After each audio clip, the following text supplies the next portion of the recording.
Hey guys, welcome to another math video. So for this one, I'll be going over multiplication in different bases. So not to be confused with change of base in logarithms, this one is actually more on a topic in math for elementary ed. So logarithms will be a different video. Okay. So what we'll be doing is we'll be multiplying numbers in different bases.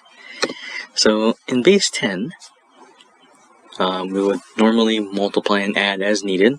I'm not going to always add, but if you are multiplying numbers with 2 digits or more to another number with 2 digits or more, you're going to have to add. Excuse me. Okay, so when we multiply in different bases, we're going to follow the multiplication rules like we normally would. Each number has to be in the same base in order to multiply. It's the same for addition and subtraction.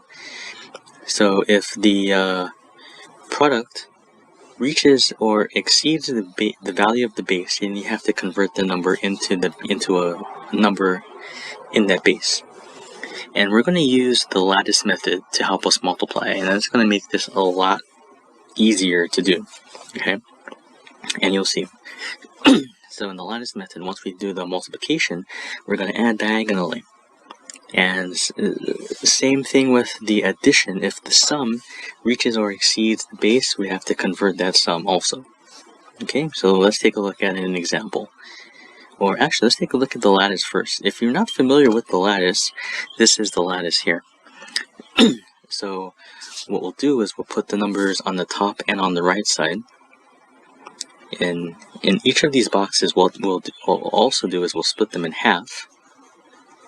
And if you follow the arrows, these arrows tell you which numbers are multiplied together.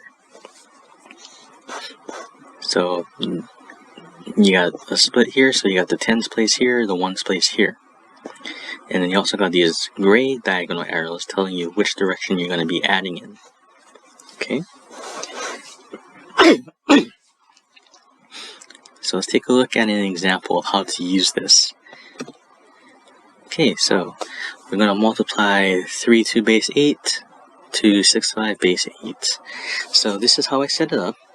You don't have to do it this way, you just gotta make sure that the numbers are the same numbers.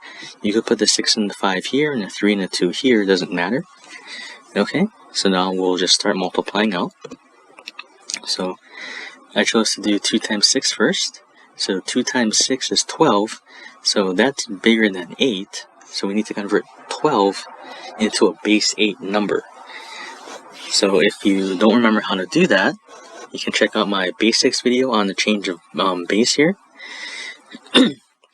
and see how that conversion goes. But basically it's just taking that number and dividing it by the base. And essentially it's like doing the long division where you have the quotient and remainder. So 12 divided by 8 is 1 remainder 4 in base 8. Okay, next number, 3 times 6 is 18. So 18 divided by 8 is 2, remainder 2. Okay, so next here we got 2 times 5. 2 times 5 is 10, and 10 in base 8, or 10 divided by 8, is 1, remainder 2. And last but not least, we have 3 times 5. That's 15. So 15 divided by 8 is 1, remainder 7. Okay. So now that we have all the multiplication done, you can see how the diagonals line up, and that's what we'll do. We'll add these diagonals up, starting from the rightmost side. So since there's nothing to add with this, and this is smaller than 8, this will just drop down. Okay, then we'll add these guys. So 4 plus 1 plus 7 is 12. 12 is past 8, so we need to convert 12 into a base 8 number again. Luckily, we already did that, and that's 1 remainder 4. So the 4 will drop down, and we'll carry the 1 into the next diagonal. Okay, then we'll just add again. So 1 plus 1 plus 2 plus 1, that's 4. Oops, 5, sorry. 1 plus 1 plus 2 plus 1. Yes, sorry, 5. Must be getting really tired doing these. And then the last one here too. Okay, so the product is 2542 base 8.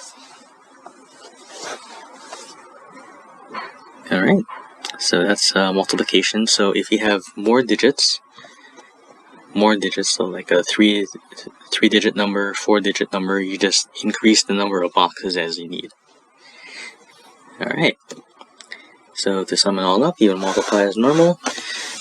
Then if the product reaches or exceeds the base, then you have to convert that product into a number in the base of whatever it is you're working in.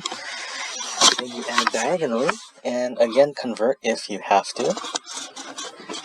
And that's it. That's your final answer. So it's pretty simple.